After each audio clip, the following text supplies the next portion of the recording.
Hello friends, मैं हूँ Shruti and welcome back to my kitchen. आज मैं आपको बताऊंगी कि ये खिली खिली साबूदाने की खिचड़ी हम कैसे बनाएंगे।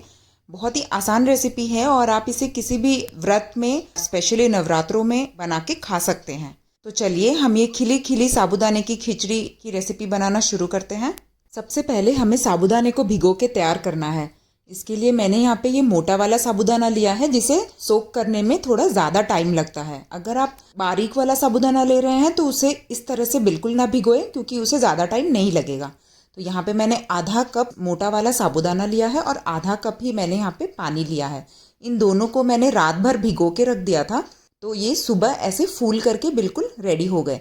ध्यान रखिए इसमें आपको ज़्यादा पानी नहीं डालना है, नहीं तो ये बिल्कुल बिखर जाएंगे। इतने ही पानी में इसे रात भर भीगने दीजिए, ये ऐसे बिल्कुल सॉफ्ट सा बन जाएगा। मैं जब भी साबूदाने की खिचड़ी बनाती हूँ इसी तरह से भिगोती हूँ। आप चाहे तो अपने तरीके से भी भिगो के तैयार कर सकते हैं। और अब मैं यहाँ पे 1/4 कप पीनट्स लिया है मैंने। ये कच्चे वाले पीनट्स हैं। इसको मैंने सूखा भून लिया है किसी कढ़ाई में और फिर इसके छिलके निकाल लिए हैं। कुछ अगर छिलके आपके रह भी जाए तो कोई बात नहीं है। तो अब हम इसे पाउडर बना के तैयार करेंगे।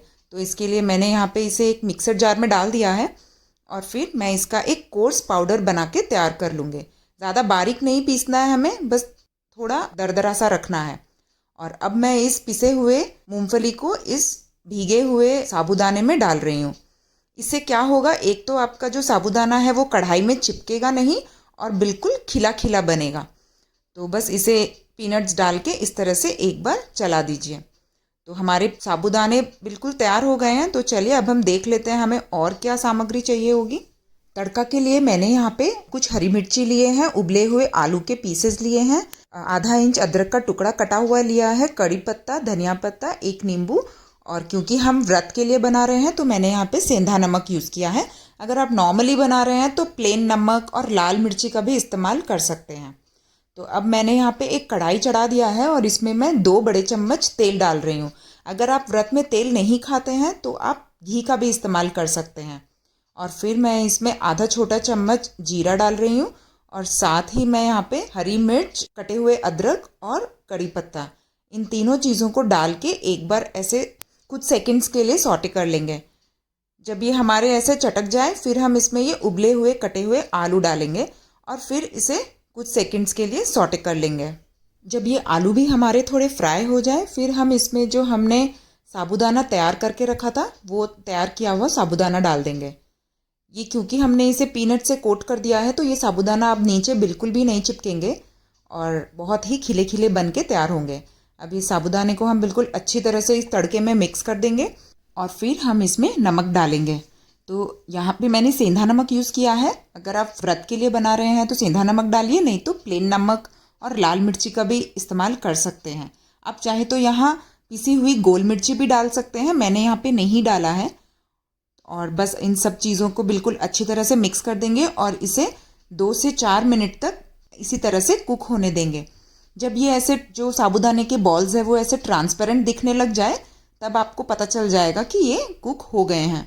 तो बस हमारा ये साबूदाना बिल्कुल तैयार हो गया है। मैं गैस बंद कर दे रही हूँ। ज़्यादा टाइम बिल्कुल नहीं लगता है इसे पकने में, ये बहुत ही जल्दी बन के तैयार हो जाता है। और अब लास्ट में गैस बंद करने के बाद मैंने यहाँ पे कुछ धनिया के पत्ते डाले हैं और एक नींबू का रस डाला है मैंने। नींबू का रस हमेशा आप गैस बंद करने के बाद ही डालें, नहीं तो अगर नींबू का रस पकता है तो वो कड़वा हो जाता है।